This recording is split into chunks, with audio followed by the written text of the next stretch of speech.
Today's CBS news. News on the Hour, sponsored by Progressive Insurance.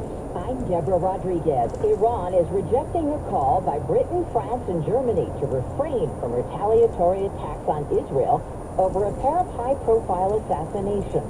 Iran called it an excessive request. For now, Israelis are bracing. CBS's Rami Inocencio is in Tel Aviv. Warnings overnight from some parts of Israel as well as the United States that Iran and Hezbollah might launch retaliatory strikes. After the past 2 weeks of threats, this country is still waiting and is still on high alert. CBS News has learned the attacks could be launched with little or no warning.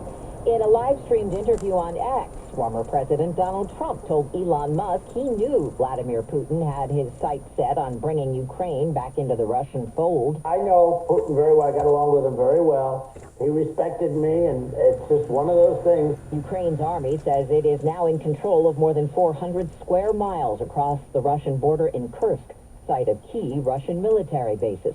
Correspondent Chris Livesay is at the foreign desk. A total of 28 settlements have fallen into Ukrainian hands, according to this Russian governor, interrupted as he breaks the news to Vladimir Putin.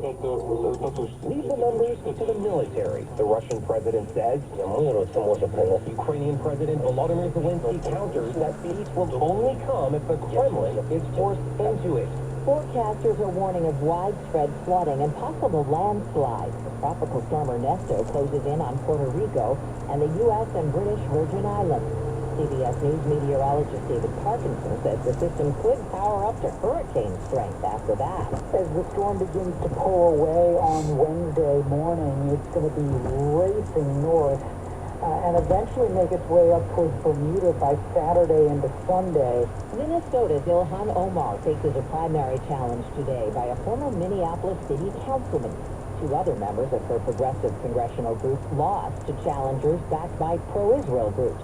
CBS's Nicole Killian. Congresswoman Omar feeling relatively confident going into this race that she can win another term despite what happened to some of her other fellow squad colleagues earlier this summer. As for Cori Bush and Jamal Bowman, coffee burritos, anyone?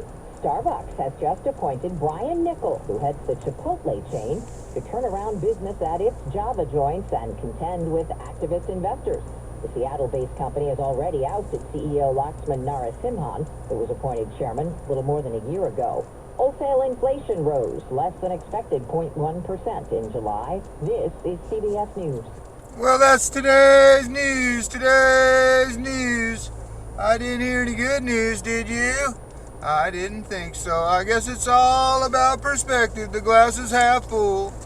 Well, as always, I'd like to thank you again for coming along with me on these Dash Cam News adventures. You know the drill.